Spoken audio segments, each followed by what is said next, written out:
président de notre pays. Vous savez tous que ça a été un montage belge. Et on a fait de lui président dans un pays qui n'était pas son pays.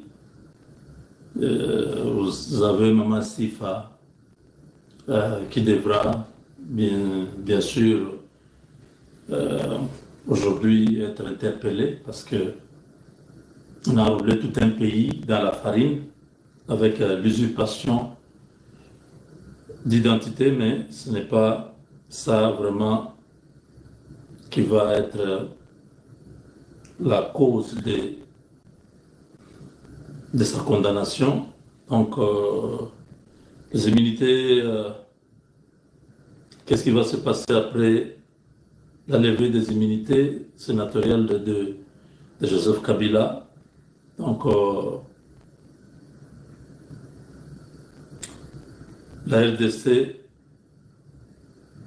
a, à travers le Sénat, décidé que ce monsieur soit poursuivi. On ne pouvait pas le poursuivre parce qu'il avait ces immunités-là. Maintenant qu'on a levé ces immunités, il est poursuivable, il devient comme tout citoyen qui peut être poursuivi pour n'importe quelle situation ou n'importe quelle infraction. Alors ici, on nous apprend qu'il va parler, il veut parler. Il va aggraver sa situation parce que les vents soufflent à contre-courant. Le vent va dans le sens opposé à tout ce qu'il peut aujourd'hui penser faire. S'il veut, je ne sais même pas s'il a encore des munitions entre ses mains. L'assassinat du président, il a échoué. Le coup d'État, il a échoué. Il est allé loin en créant une milice terroriste pour tuer maintenant les Congolais afin que le pouvoir de Kinshasa puisse être déstabilisé. Il a aussi échoué. Je ne sais pas, il envisage faire quoi? Dès qu'il va parler, il va aggraver sa situation.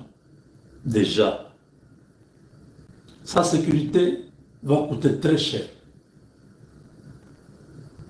Maintenant là qu'on a levé ses immunités, sa vie dépendra de sa sécurité. Vous comprenez? Parce que partout où on l'aura, si le gouvernement congolais émet un mandat contre lui, il va être condamné par contumace et parce qu'il ne va pas se présenter. Quand on va demander le prévenu tel, il ne sera pas là. Alors, le jugement sera prononcé contre lui, condamné, et on va lancer les mandats pour qu'il puisse venir purger sa peine au Congo. Et c'est là qu'il va commencer à se cacher. Pour se cacher, ça lui coûtera beaucoup d'argent. Pour que son nom soit toujours, même dans les hôtels, il ne va pas se présenter. C'est à chaque fois, ça sera comme un terroriste, parce que les Américains vont les placer dans la liste des terroristes. Pourquoi? Pour crimes d'agression, crimes contre l'humanité, crimes de guerre, crimes de génocide, crimes économiques, violations massives des droits de l'homme, violations systémiques, viol des bébés, enfants et personnes de troisième âge, traitements cruels, inhumains et dégradants, déportation des populations autochtones, attaques de prisons, hôpitaux et lieux de culte, épuration ethnique, attaques des soldats de l'ONU, bref, toutes ces choses, c'est sur Kabila.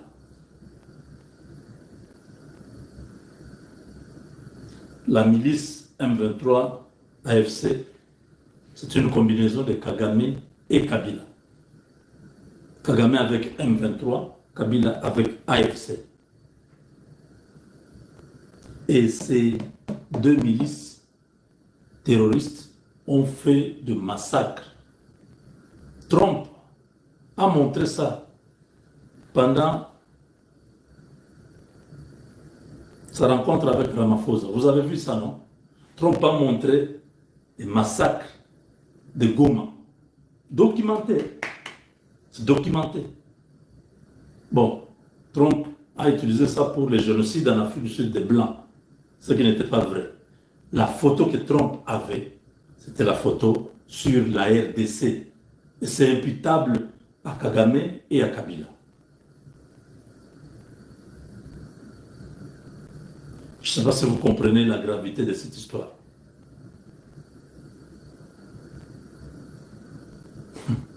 Kabila avait tout intérêt à rester calme dans le pays. L'argent qu'il avait déjà, ça pouvait lui permettre de créer des sociétés, tout ça, donner du travail aux Congolais et vivre en paix à Kingakati là-bas. Non. Un mouche le pique. Non, je dois revenir au pouvoir. Tu dois revenir au pouvoir comme si le pouvoir là c'était un bien privé. Dans ce pays-là, il n'y avait pas d'autres personnes. C'est lui seul qui avait le droit de prendre le pouvoir. Mais, je dis, mais il y a un démon qui était dans son esprit. Ou c'était quoi? Le sang de tous les innocents, toutes les victimes congolais. Je crois qu'en teste ce monsieur-là pour qu'il arrive là où il est arrivé.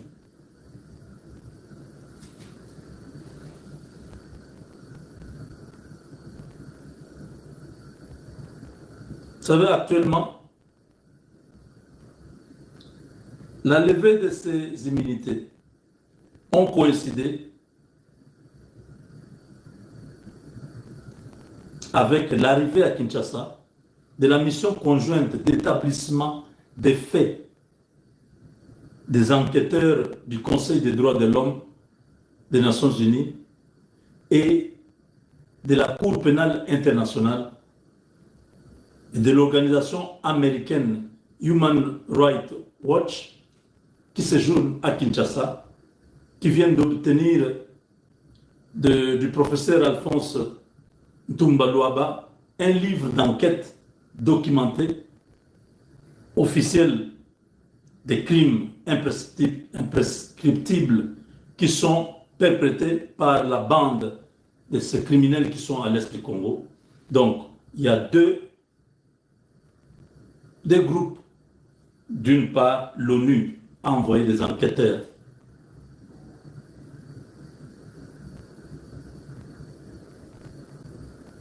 du Conseil des droits de l'homme et de la CPI. Et de l'autre part, il y a l'organisation américaine des droits de l'homme, Human Rights Watch, qui sont tous arrivés à Kinshasa. Hier, on lève les immunités. Ces gens-là sont arrivés à Kinshasa. Coïncidence? Simple coïncidence? Non. Là, ils vont recevoir demain le professeur Ntumba. On a créé une structure là où il est.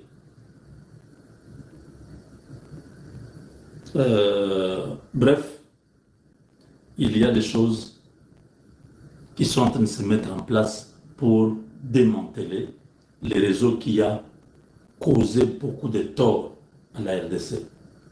Kagame, je l'ai dit, j'ai expliqué plusieurs fois, les Américains l'ont déjà mis dans une position où il ne peut pas reculer, il ne peut pas s'échapper. On attend qu'il signe l'accord de paix. Après, ils vont seulement les détruire. Un matin, vous allez vous réveiller, Kagame n'est plus. C'est un médecin qui va faire des trucs là-bas. Son cœur bloque, il est parti. Un truc, ils vont, eux-mêmes, les Américains là, ils ont déjà un plan. Si, dans les jours qui arrivent, si vous entendez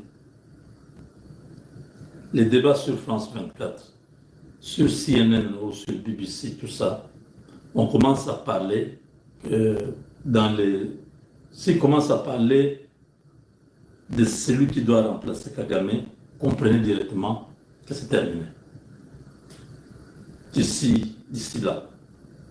Si vous entendez dans une émission, on commence à faire des analyses du genre, mais Kagame a géré le Rwanda de main de fer depuis 30 ans, sans partage. Vous pensez qu'après lui, il y a espoir que le Rwanda puisse continuer à se tenir debout? Est-ce qu'il y a l'alternative? Est-ce qu'il y a quelqu'un? Si vous suivez un autre journaliste commencer à commenter, non. D'ailleurs, dans la politique rwandaise, il y a une politique fermée, mais bien évidemment, il y a beaucoup de Rwandais qui sont à l'extérieur, qui ont fait entendre leur voix. Dans cette liste-là, nous avons tel, nous avons tel, nous avons tel. Si vous entendez ça, je suis en train de vous dire aujourd'hui, je vous ai dit que depuis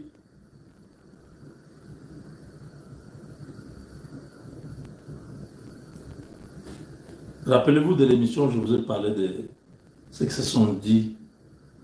s'était dit en Floride, à Mar-a-Lago, là où ils ont levé l'option d'être totalement investis pour récupérer les contrôles des ressources de la RDC au détriment de la Chine. Je vous ai dit que l'obstacle, c'était la guerre. Et la guerre, c'était Kagame qui était l'élément central. Alors, la CIA, ils ont commencé à travailler. La CIA a reçu les injonctions, les instructions de pouvoir trouver une formule. Donc, c'est sur ça qu'il s'agit. Ce que je suis en train de vous parler là, c'est autour de ça. Si vous entendez, la presse commence à préparer l'opinion. Non, au Rwanda, non, mais Kagame, vous comprenez qu'il a fait son temps. Maintenant, il est temps de pouvoir envisager. Si vous entendez ce genre de discours, sachez que ce ne sera pas pour beaucoup de temps. 3-4 mois, ce sera fini. Vous avez compris.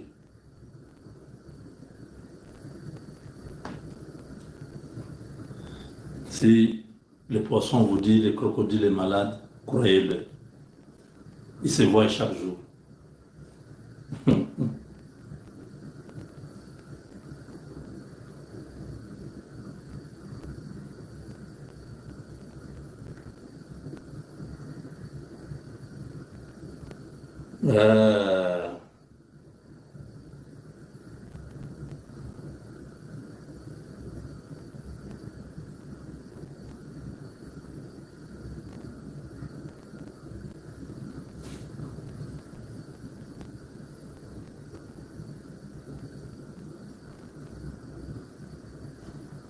En ce sens. On en fait une de plus, oui, monsieur. Oui. Oups. Avez-vous une mise à jour concernant l'accord de paix entre le Rwanda et la République démocratique du Congo? Quand verra-t-on cet accord de paix signé? Et aussi, pouvez-vous nous dire si les deux présidents, le président Ramaphosa d'Afrique du Sud et le président Trump, ont finalement réussi à surmonter leurs différends et si nous verrons les États-Unis et l'Afrique du Sud travailler ensemble? Eh bien, je vais répondre à celle-ci en premier. Je pense que la rencontre avec le président sud-africain dans le bureau ovale témoigne de la générosité du président Trump et du fait que tout dirigeant se sent à l'aise de venir le rencontrer, même pour des conversations difficiles, et parfois face aux problèmes qui surviennent entre deux nations ayant des attitudes différentes. Donc, le fait que ce soit le président Trump signifie bien sûr qu'il y a toujours de l'espoir. Cela signifie bien sûr qu'il y aura toujours quelque chose pour l'avenir. Et en parlant de la RDC et du Rwanda, c'est un autre très bon exemple d'une question qui dure depuis des générations, sur laquelle nous, encore une fois, c'est un long processus, mais ils prennent les mesures que nous leur avons demandé de prendre, et cela aussi est très prometteur. Oh, nous pouvons chercher une mise à jour concernant les nouvelles dates et ce qui est attendu d'autre, mais ce que je peux vous dire, c'est que cela continue. Un autre grand changement de dynamique. Parfois, cependant, les gens oublient et n'insistent pas pour demander. Et j'apprécie que vous l'ayez fait parce qu'il n'y a pas de drame, parce que, vous savez, les choses évoluent dans le bon sens. Donc cela fait moins de nouvelles, n'est-ce pas? Il y a moins d'intérêt. Mais cela vaut la peine de faire un suivi alors que nous observons la résolution de ces questions particulières. Car bien sûr, l'actualité est occupée par d'autres sujets. Mais cette administration est engagée sur tous les fronts pour la paix et la prospérité, et il semble que le monde leur donne beaucoup d'occasions. Vous avez suivi? Elle a dit que nous leur avons soumis. Donc, et la RDC et le Rwanda ont reçu ce que l'Amérique a décidé. Elle insiste, elle dit, il y a changement de dynamique. Dans notre région, les Américains ont déjà dessiné. Ils ont déjà dessiné comment les choses vont marcher. Là-dedans, on a dessiné sans Kagame. Vous avez bien compris. C'est de ça qu'elle est en train de répondre là. Les drafts que vous avez suivis, Boulos répondre dans la séance Ramaphosa et Trump, les drafts là, c'est ce que la porte-parole du département d'État dit.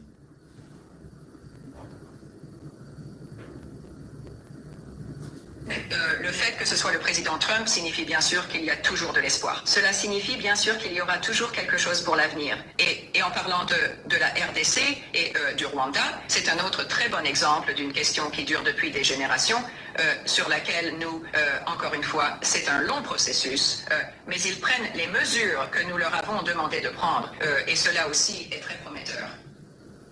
Nous, ils prennent les mesures que nous leur avons demandé de prendre. Ici, ce n'est pas le Rwanda qui dicte, comme on vous raconte dehors là, les minéraux du Congo vont aller au... Ce sont les Européens qui racontent ces histoires-là. C'est la France qui continue à faire ça. Ici, les Américains vous disent quoi? Ils prennent les mesures que nous leur avons demandé de prendre. Donc l'Amérique, c'est toujours cette... Non, ce n'est pas celle-ci.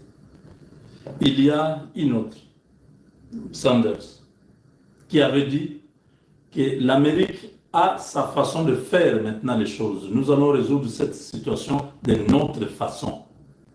Vous vous rappelez, non? C'est de ça qu'il s'agit ici. Les Américains ont déjà levé l'option. Ils ont déjà fait leur plan pour la RDC et les Grands Lacs.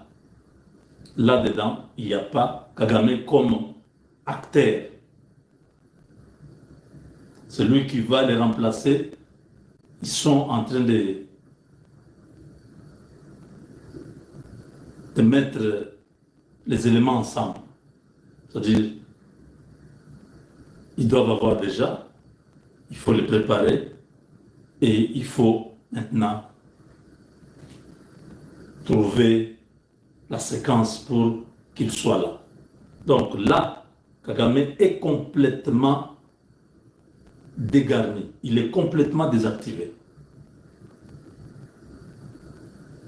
Ne suivez pas la presse qui vous raconte n'importe quoi. La guerre, je l'ai dit depuis longtemps, que la guerre est finie. Quand Dieu nous a parlé, directement l'Esprit m'a convaincu de vous en parler, de dire que cette guerre-là est finie. Depuis ce temps-là, jusqu'à aujourd'hui, la guerre est partie. C'est fini.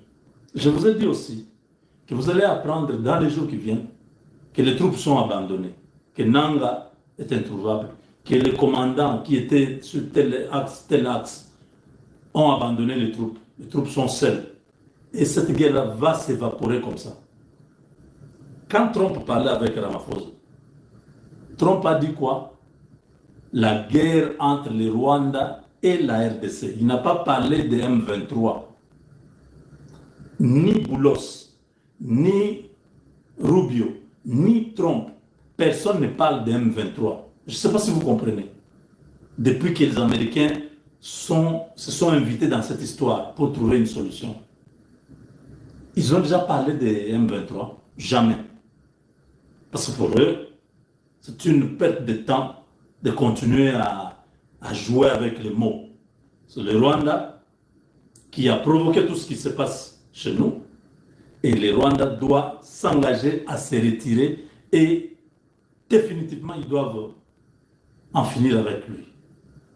Donc le département d'État vous dit là que nous avons des choses que nous avons demandées aux deux parties qu'ils sont en train de faire et la date, l'agenda, là c'est vers la fin qu'elle est en train de parler de ça.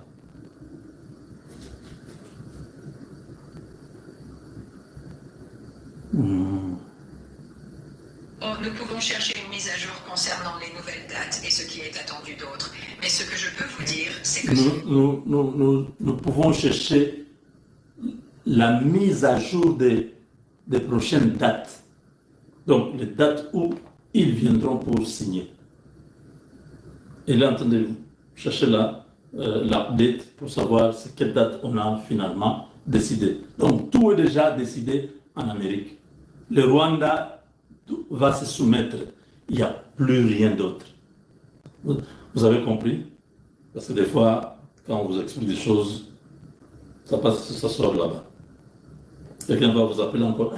Mais vous ne comprenez pas quoi. J'explique tout ici. Vous continuez à ne pas comprendre. Alors, restez comme ça.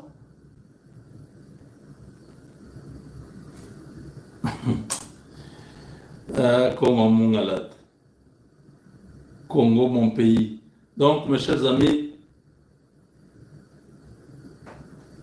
tous ceux qui sont kabylistes, qui sont au Congo, doivent prendre toutes les dispositions parce que ça va chauffer.